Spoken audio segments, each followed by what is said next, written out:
आज हम बात करे जा रहल बानी एक ऐसन घटना के जवन बदल के रख देलक फ्रांस के इतिहास। ई बा जुलाई 1830 के क्रांति, जेकरा के कहल जाला 3 दिवसीय क्रांति। तो लोगन के बतावल चाहता नहीं कि आज हम जुलाई 1830 के क्रांति चाहे 1830 के क्रांति बनावल के कानून तो 410वां। जनता में गुस्सा भर गई, खासकर मजदूर, छात्र, शिक्षक और मध्यम वर्ग में।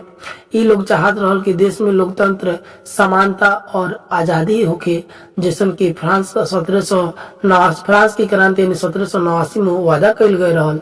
लेकिन जैसे ही चार्ल्स 10वां आइलन, जौन फ्रांस के राजधानी पेरिस के शहर में बगावत के आग भड़क उठेला। जनता सड़कों पर उतर जाले। छात्र, पत्रकार, मजदूर, दुकानदार सब मिलके राजा के फरमानन के खिलाफ मोर्चा खोल देले। सब मिलके राजा के खिलाफ पहुंचे के मोर्चा खोल देलन।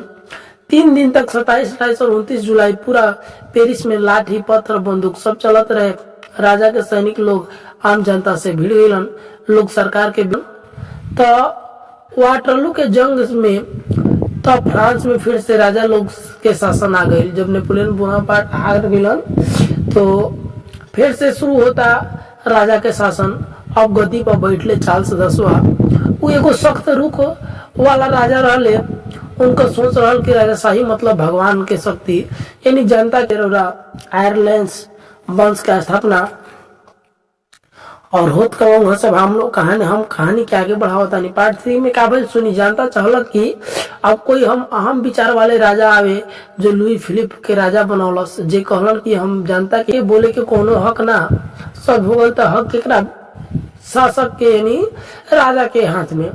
वो प्रेस के आजादी छीन लियलन, संसद भंग कर दियलन। अब कानून बनौलन कि वोट सिर्फ उहे दी जे धनिक और जमींदार लोग बा, गरीब लोग वोट ना दे सकता। सारा वादा के भंग करके और फिर नियम लागू कर देना।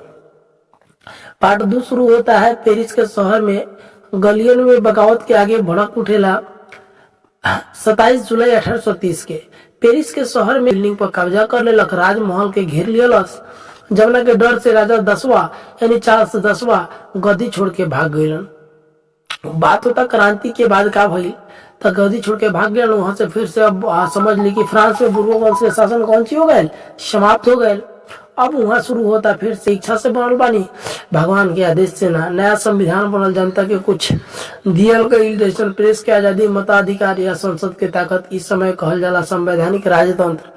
ई क्रांति फ्रांस में लोकतंत्र के सोच दियलस। बाकी यूरोप देश जैसे बेल्जियम, पोलैंड, इटली